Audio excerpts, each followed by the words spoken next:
अस्सलाम वालेकुम dear students, welcome to Hasnain's biology.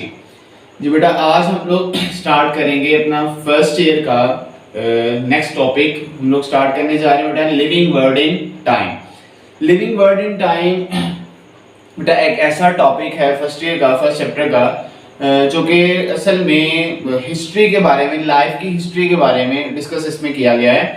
Life की हिस्ट्री क्या है असल में, और लाइफ के या अगर हम लोग हिस्ट्री के कौन से पीरियड में कितने टाइम पहले कौन सा ऑर्गेनिज्म वजूद में आया और वो डोमिनेंट किस पीरियड में था, तो इसके बारे में आज हम लोग पढ़ने जा रहे हैं बेटा। तो आइए आगाज करते हैं आज के लेक्चर का। हम लोग जी स्टार्ट करते हैं बेटा। तो living world in time, living world in time में अगर देखा जाए, हिस्ट्री के अंदर देखा जाए, तो जब से बेटा ये लाइफ का आगाज हुआ है तो डिफरेंट ऑर्गेनिज्म इस दुनिया में आए, वो इवॉल्व भी हुए और वो डोमिनेंट भी हुए in this specific time period. Specific time period के अंदर वो इवॉल्व भी हुए और उनकी जो डोमिनेंसी थी उस टाइम पीरियड के अंदर वो भी क्या थी, ज्यादा थी। लेकिन बाद में फिर कुछ नेचुरल डिजास्टर्स की वजह से या उनको फूड ना मिलने की वजह से क्या हो गया, वो खत्म होते गया, आस्ते उनसे उनका दुनिया से नामो निशान भी खत्म हो गया। तो उनको एक्सटिंक्ट ऑर्गेनिज्म जो कहते हैं। अब फर्स्ट पॉइंट के अंदर बेटा हम लोग लिखेंगे कि अगर देखा जाए जो ऑर्गेनिजम्स हैं since the life origin of life, जब से ओरिजिन ऑफ लाइफ हुआ है, ओरिजिन ऑफ लाइफ से लेकर बेटा बहुत सारे ऑर्गेनिजम्स जो हैं वो इवॉल्व हुए, एवोल्यूशन बेटा हुई ऑर्गेनिजम्स की, एवोल्यूशन ऑफ ऑर्गेनिजम्स, और वो ऑर्गेनिजम्स इवॉल्व हुए और डोमिनेंट हुए in this specific time period, dominant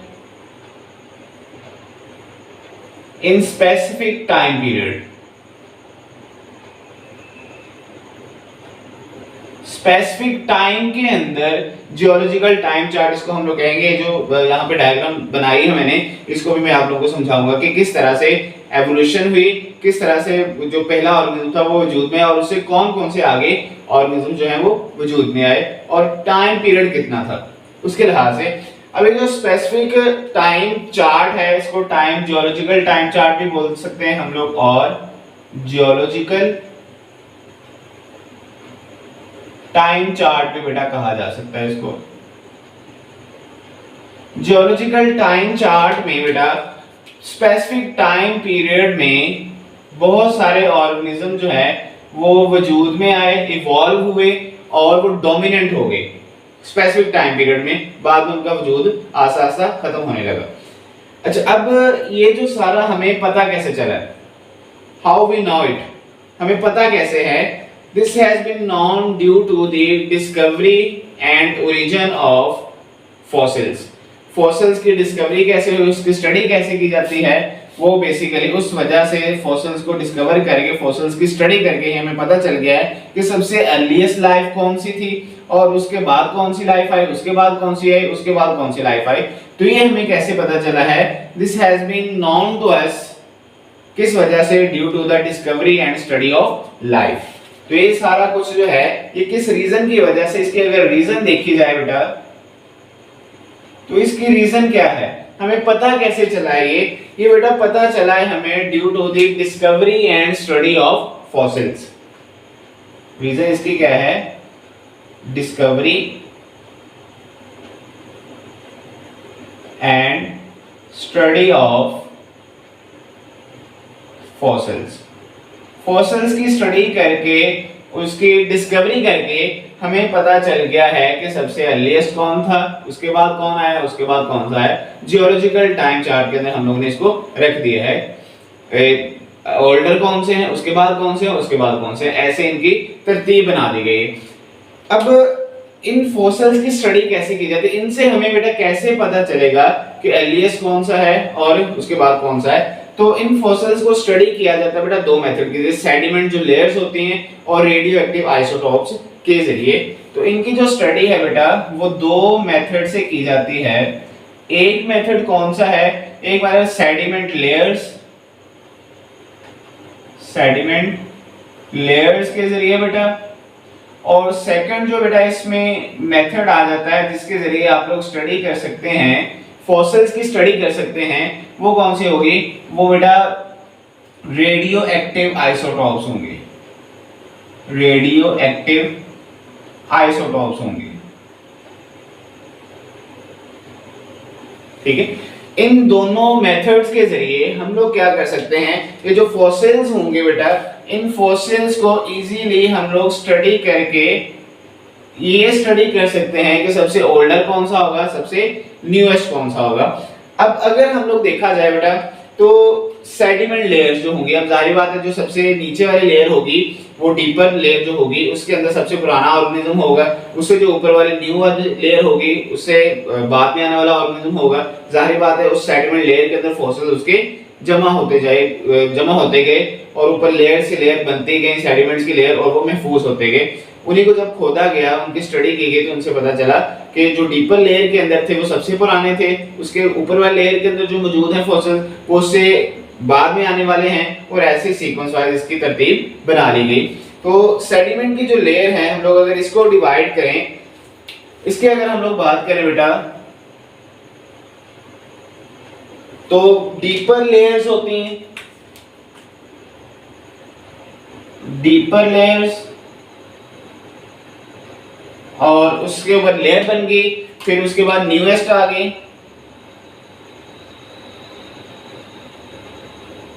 फिर आगे आगे ऐसे ही एंड सो ऑन, आगे ऐसे सिलसिला बेटा चलता रहा, सो ऑन।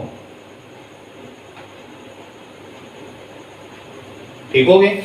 अब इनके अंदर मौजूद बेटा जो फॉसिल्स होंगे, मतलब इस लेयर के अंदर जो फॉसिल्स हैं, जो हमें फॉसिल्स मिले हैं, इन फॉसिल्स में बेटा क्या होता है, इन फॉसिल्स के अंदर रेडियो एक्टिव आइसोटॉप्स मौजूद होते हैं, और radio active isotopes basically carbon dating उनकी की जाती है, कार्बन डेटिंग उनकी की जाती है। कार्बन डेटिंग से हमें पता चल जाता है, हाफ लाइफ मेथड भी इसको कहते हैं, कार्बन डेटिंग कहा जाता है, उससे हमें उनका टाइम पीरियड, उनकी जो एज है वो पता चल जाती है, और ऐसे ही हम लोग उनको क्या कर लेते हैं बेटा, अरेंज कर लेते हैं। तो सबसे जो डीपर लेयर के अंदर होंगे उनमें बेटा रेडियो एक्टिव आइसोटॉप, यहाँ पे RA में लिख देता हूँ, रेडियो एक्टिव आइसोटॉप की जो तादाद होगी वो बिल्कुल कम होगी, ना होने के बराबर होगी, और जबकि न्यूएस्ट जो लेयर होंगी उनके अंदर रेडियो एक्टिव आइसोटॉप की जो तादाद होगी वो ज्यादा बेटा होगी। तो इससे आप लोग अंदाजा लगा सकते हैं कि जो डीपर लेयर होंगे वो पुराना, उनके अंदर फॉसिल अगर मिलेंगे भी तो उनसे हम लोग एज का अंदाजा बहुत मुश्किल से लगाएंगे, उसी से पता चल जाएगा ये बहुत पुराने हैं, ओल्डर हैं। और जो न्यू लेयर है उसके अंदर रेडियो एक्टिव आइसोटॉप अभी भी ज्यादा मौजूद हैं, तो उनसे हम लोग इजीली एज का भी अंदाजा लगा सकते हैं। तो ऐसे ही हम लोग क्या कर लेंगे बेटा, इनसे एज का अंदाजा लगा लेंगे जो हमें फॉसिल्स मिल रहे हैं डिफरेंट सेडिमेंट लेयर्स के अंदर। फॉसिल्स असल में क्या होते हैं, फॉसिल्स असल में बेटा ऐसे रिमेनिंग पार्ट्स होते हैं या रेमिनेंट्स होते हैं किसी भी डेड ऑर्गेनिज्म के, जो कि मर चुका है इस दुनिया से, उसका नामो निशान खत्म हो चुका है, उसके रेमिनेंट्स जो है, रेमिनेंट्स में क्या क्या आ सकता है, रेमिनेंट्स में बोन्स वगैरह आ सकते हैं, उनके स्केलेटल सिस्टम आ सकता है, ये वाली चीजें सारी की सारी। दूसरा हम लोग कह सकते हैं कि टीथ वगैरह आ सकते हैं उनके, और उसके अलावा हम लोग कहते हैं जो हमारे फुटप्रिंट्स होते हैं, खासतौर पे फुटप्रिंट भी इसके अंदर शामिल हो सकते हैं। फुटप्रिंट्स अगर मतलब कोई जानवर अगर कहीं से पास गुजर के गया है, थोड़ी दूर जाकर उसकी डेथ हो गई, लेकिन वो जो फुटप्रिंट होगा वो जो उसका समझ लें कि रिमेनिंग बाकी रह गया है, आगे जाकर तो वो खत्म हो चुका है, अगर उसके ऊपर कोई एक लेयर बन चुकी है तो वो जो फुटप्रिंट होगा वो भी बाकी रह जाएगा। उससे से आप लोग अंदाजा लगा लेंगे कि वो किस तरह का ऑर्गेनिज्म था। जी, अब आगे नेक्स्ट जो है बेटा जियोलॉजिकल टाइम चार्ट। इसकी जो हेडिंग हम लोग बनाएंगे ये क्या है, जियोलॉजिकल टाइम चार्ट है बेटा, ये टाइम चार्ट मतलब वक्त के गुजरने के साथ साथ ये कौन सा ऑर्गेनिज्म सबसे पहले है, उसके बाद कौन सा है, उसके बाद कौन सा है, इस तरह इनकी क्या कर दी गई है, डिस्ट्रीब्यूशन कर दी गई है टाइम के लिहाज से। अच्छा, यहाँ पे दो तीन बातें और आप लोगों ने बेटा याद रखनी है। जो टाइम पीरियड के लिहाज से टाइम पीरियड को जो डिवाइड किया गया है वो 4 ग्रुप्स के अंदर डिवाइड इनको किया गया है। उन 4 ग्रुप्स में सबसे पहले अगर हम लोग बात करें, यहाँ पे लिख लेते हैं हम लोग, 2 तो यहाँ पे मैंने लिखे हुए हैं, लेकिन उसके अलावा इऑन, यहाँ पे एक साइड पे हम लोग लिख लेंगे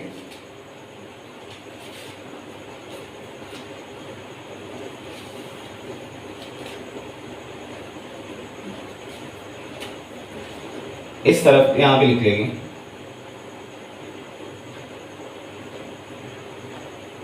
ठीक है, सबसे मतलब वो वाला टाइम, मतलब जो डिस्ट्रीब्यूशन कर दी गई है टाइम की, उसमें सबसे बड़ा जो हम लोग कहते हैं कि ऐसा पार्ट है टाइम का पार्ट, उसको बेटा कहते हैं इयॉन। और उससे जो छोटा होगा उसको बेटा हम लोग क्या कह देंगे, ईरा कह देंगे। ईरा से जो छोटा होता है बेटा उसको हम लोग पीरियड कह देंगे। पीरियड से जो छोटा होगा इपॉच का नाम उसको दिया जाता है। तो ये 4 ऐसी डिवीजंस हैं टाइम की, जियोलॉजिकल टाइम चार्ट के अंदर जो यूज की जाती है। लेकिन आपकी बुक के ऊपर यहाँ पे 2 डिवीजंस बताई गई हैं, वो कौन कौन सी हैं? वो ईरा है और पीरियड है। तो इसको हम लोग क्या कहते हैं, सबसे जो बड़ा बेटा होगा उसको हम लोग क्या कहते हैं, सबसे जो लार्जेस्ट से हम लोग शुरू कर लेंगे ऊपर से,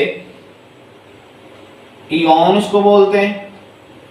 ठीक है, इयॉन के बाद जो उससे छोटा टाइम पीरियड वाला जो यूनिट है उसको बेटा हम लोग क्या कहते थे, उसको हम लोग ईरा कहते थे बेटा। ठीक हो गया। और उससे जो छोटा यूनिट होगा उसको बेटा हम लोग क्या कह देते हैं, उसको पीरियड कह देंगे। और पीरियड से जो छोटा यूनिट होगा टाइम पीरियड का उसको बेटा हम लोग क्या कहते हैं, ईपोच।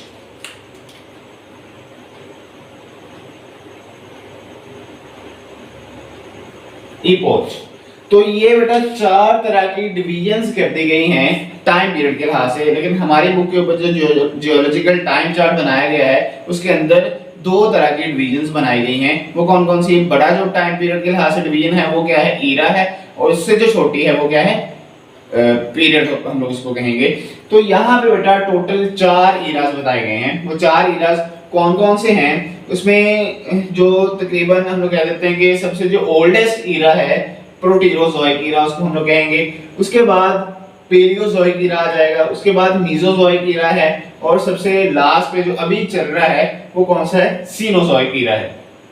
अब जो इसमें से ये जो जियोलॉजिकल टाइम चार्ट है इसमें से एमसीक्यूज बहुत ज्यादा आते हैं। शॉर्ट क्वेश्चन तो कम आएंगे, लॉन्ग क्वेश्चन के भी चांसेस हो सकते हैं ये वाला टॉपिक आने के, लेकिन ज्यादातर जो चांसेस है वो एमसीक्यूज के लिहाज से आने के हैं। पहला जो एमसीक्यूज वो कौन सा बनता है? पहला एमसीक्यू वो पूछ सकते हैं कि सबसे अर्लीस्ट जो सबसे फर्स्ट ऑर्गेनिज्म है, लिविंग ऑर्गेनिज्म, वो कब वजूद में आया, कितने हजार मिलियन साल पहले वो वजूद में आया? तो वो तकरीबन बेटा 3000 मिलियन ईयर्स अगो, 3000 मिलियन साल पहले वो वजूद में आया। वो कौन सा था? वो था बेटा प्रोकैरियोट्स, प्रोकैरियोटिक ऑर्गेनिजम्स थे, वो सबसे पहले वजूद में आए थे। फिर उसके बाद आस्ता आस्ता वक्त गुजरता गया बेटा, वक्त के गुजरने के साथ साथ नए ऑर्गेनिज्म इवॉल्व होते गए और वो डोमिनेंट होते गए। जो कि शुरू में मैंने बताया था कि जब से ओरिजिन हुआ है लाइफ का तो एवोल्यूशन हुई ऑर्गेनिजम्स की, न्यू ऑर्गेनिजम्स बनते गए और डोमिनेंट होते गए इन स्पेसिफिक टाइम पीरियड या जियोलॉजिकल टाइम चार्ट के अंदर। तो फर्स्ट वन यहाँ से आगाज हो गया। उसके बाद पहले हम लोग बात करेंगे बेटा एनिमल्स की, फिर बात करेंगे हम लोग प्लांट्स की। तो एनिमल्स में सबसे पहले जो वजूद में आने वाले ऑर्गेनिजम्स थे, एनिमल्स थे, वो थे इनवर्टिब्रेट्स बेटा।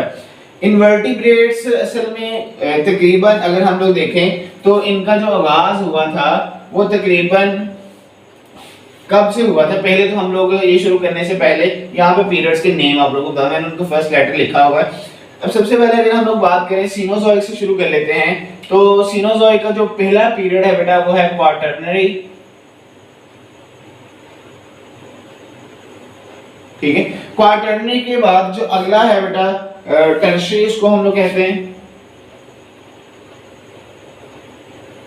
टर्शियरी के बाद जो नेक्स्ट वन है बेटा वो क्रिटेशियस।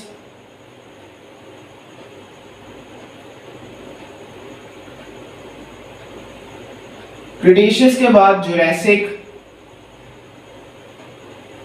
जुरासिक के बाद बेटा ट्राइएसिक।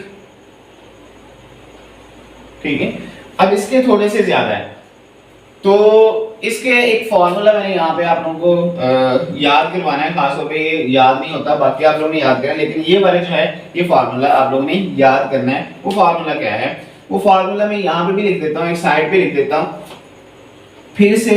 अब जाहिर बात है आप लोग खाने के माशाल्लाह से शौकीन होंगे, सारे के सारे चावल माशाल्लाह सारे खाते होंगे घर में आए दिन। कोई जिनको पसंद नहीं होते वो भी कहते हैं आए दिन चावल बनाए रखते हैं, लेकिन जिनको पसंद है उनके तो मजे की डिश होगी तो खुश हो जाते हैं। तो बेटा इसी लिहाज से एक फॉर्मूला मैंने बनाया है, उससे आप लोग इजीली इसको क्या कर सकते हैं, याद कर सकते हैं। तो फॉर्मूला कौन सा है, जैसे इंग्लिश में हम लोग मैसेज को टाइप करते हैं ना, तो उसी तरह आप लोग टाइप अगर करेंगे तो उसका पहला पहला जो वर्ड है वो इससे मैच करेगा, उससे आप लोगों को इजीली सीक्वेंस भी इसका याद हो जाएगा, क्योंकि इसमें सीक्वेंस क्या है बहुत इंपॉर्टेंस रखता है। तो सीक्वेंस में पहले नंबर पे जो है बेटा इसका वो कौन सा है, वो है परमियन। फिर मैं इसका फॉर्मूला भी आप लोगों को लास्ट पे लिखवा देता हूं।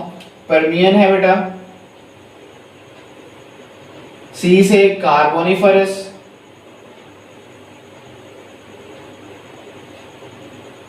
डिवोनियन, सिलोरियन, ऑर्डोवेसियन,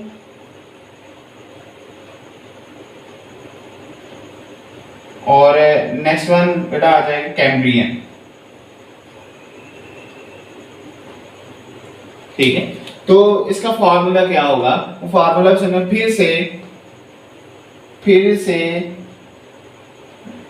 फिर चावल, दाल, सालन और चाय, ये ऐसे आप लोगों ने याद रखना है। मैं यहाँ पे लिख भी देता हूं इस जगह पे।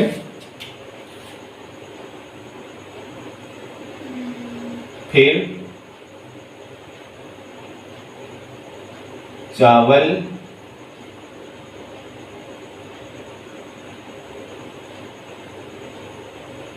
दाल, सालन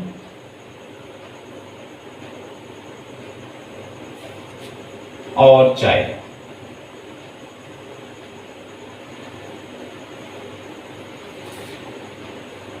ठीक है, तो इससे आप लोग याद रखेंगे, अगर इसको हम लोग इंग्लिश में जो मैसेज टाइप करते हैं तो उससे पहला पहला जो वर्ड होगा वो इसके साथ मैच करेगा। नेम आप लोग ने याद कर लेना, लेकिन सीक्वेंस इससे आप लोगों को याद हो जाएगा। जैसे ये देखिएगा, फिर PHIR, फिर हम लोग लिखते हैं, फिर चावल, सी से चावल लिखा जाता है तो सी ये आ जाएगा। दाल से हम लोग दाल लिखते हैं, या इंग्लिश में इसको टाइप करें। उसके बाद एस से सालन हो सकता है, ओ से और सी से फिर चाय जो हम लोग टाइप करते हैं। तो ऐसे इसका सीक्वेंस भी आप लोगों ने बेटा याद कर लेना है। खाने पीने वाली बातें हो रही तो आप लोग तो खुश होंगे, तो इसे इजीली याद भी हो जाएगा। अब आ जाए जरा एनिमल और प्लांट की डिस्ट्रीब्यूशन में, जल्दी से इसको खत्म करते हैं हम लोग। तो सबसे पहला जो था बेटा इनवर्टिब्रेट्स वजूद में है। इनवर्टिब्रेट्स तकरीबन ऑर्डोविशियन का जो टाइम पीरियड था वो तकरीबन 500 मिलियन ईयर्स अगो वहां से उनका वजूद हुआ। तो इनवर्टिब्रेट्स जो है यहाँ पे वजूद में है बेटा, इनवर्टिब्रेट्स। ठीक हो गए। फिर उसके बाद अब यहां से क्या हो सकता है, कॉमन वर्टिब्रेट। यहां से क्या शुरू हो जाते हैं बेटा, वर्टिब्रेट शुरू हो जाते हैं, कॉमन वर्टिब्रेट इंसेस्टर। यहां से कॉमन वर्टिब्रेट इंसेस्टर शुरू हो जाते हैं आगे यहाँ पे। उसमें कॉमन इनवर्टिब्रेट में सबसे पहले जो बेटा वजूद में आई थी वो कौन सी थी, वो थी फिशेस बेटा। फिशेस का भी आगाज तकरीबन इनवर्टिब्रेट्स के साथ ही हुआ था ऑर्डोविशियन के अंदर। फिशेस के बाद बेटा फिर आगे एम्फीबियंस,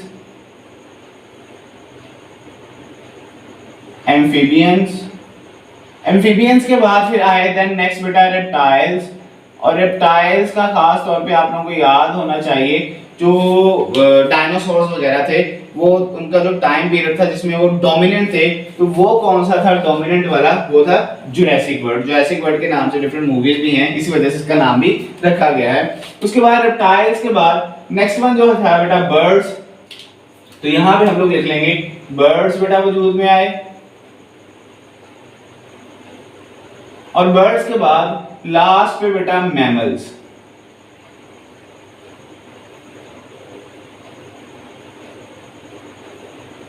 लास्ट पे मैमल्स। तो ये इसका क्या है बेटा, सीक्वेंस है इनवर्टिब्रेट्स।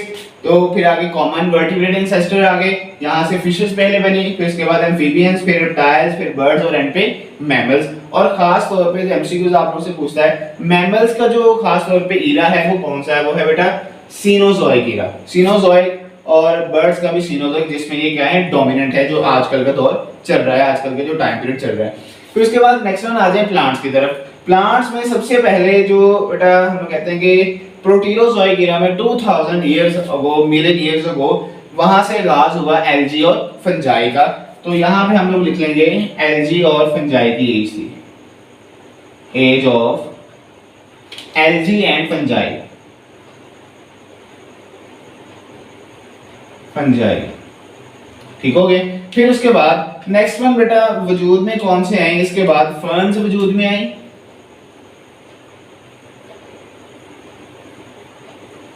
और फर्न्स ज्यादातर इसके अंदर कोल फॉर्मिंग, कोल की फॉर्मेशन होना शुरू होगी, लकड़ी की फॉर्मेशन होना शुरू होगी यहां से। फिर उसके बाद बेटा फर्न्स के बाद जिम्नोस्पर्म्स आए बेटा, जिम्नोस्पर्म्स। जिम्नोस्पर्म्स के बाद कौन से आए बेटा एंजियोस्पर्म्स। एंजियोस्पर्म जिनको क्या कहा जाता है, फ्लावरिंग प्लांट्स कहा जाता है, तो एंजियोस्पर्म्स।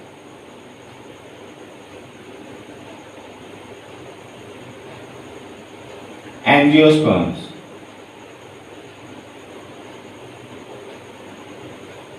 ठीक हो गया। तो एंजियोस्पर्म्स वजूद में आए। ये बेटा किनका सीक्वेंस है, प्लांट्स का सीक्वेंस है। एल्गी और फंजाई सबसे पहले 2000 मिलियन ईयर्स अगो, और फर्न्स का तकरीबन आगाज कब हुआ, डिवोनियन रीजन में 400 मिलियन ईयर्स अगो। फर्न्स अब कम हैं, पहले ज्यादा थी। उसके बाद जिम्नोस्पर्म्स का आगाज तकरीबन पर्मियन पीरियड के अंदर हुआ, जो कि 270 मिलियन ईयर्स अगो था। और एंजियोस्पर्म्स बड़े बड़े फ्लावरिंग जिनको प्लांट्स कहा जाता है, वो तकरीबन उनका आगाज ट्राइएसिक पीरियड में, जो कि 225 मिलियन ईयर्स अगो बने थे। तो ये भी मिलियन ईयर्स अगो। ठीक हो गया। और लास्ट वाला जो मैमल्स का और बर्ड्स का ईरा था, और एंजियोस्पर्म जो ज्यादा पाए जाते हैं आजकल के दौर में, जिम्नोस्पर्म भी है लेकिन एंजियोस्पर्म सबसे ज्यादा है, तो वो सीनोजोइक ईरा के अंदर, जिसमें क्वार्टरनरी और टर्शियरी पीरियड आ जाता है। तो ये था बेटा आज का लेक्चर, जिसके अंदर हम लोगों ने जियोलॉजिकल टाइम चार्ट के लिहाज से ऑर्गेनिजम्स की डिस्ट्रीब्यूशन कर ली। सबसे ओल्डर कौन सा था, उससे नियरेस्ट कौन सा था, उससे नियरेस्ट कौन सा है, और वो किस वजह से हमें पता चला, वो फॉसिल्स की स्टडी की, उसकी डिस्कवरी की, और उनके लिहाज से हम लोगों ने सेडिमेंट की लेयर्स के अंदर उनको डिवाइड कर दिया, और उनके अंदर रेडियो एक्टिव आइसोटोप की स्टडी करके कार्बन डेटिंग के जरिए हम लोगों ने उनकी एज भी फाइंड आउट कर ली। तो उम्मीद करता हूँ आप लोगों को लेक्चर अच्छा लगा होगा। Thank you so much and अल्लाह हाफिज़। दुआ में बेटा याद रखिएगा, नेक्स्ट लेक्चर में इंशाल्लाह जल्द ही मिलेंगे हम लोग। अल्लाह हाफिज़।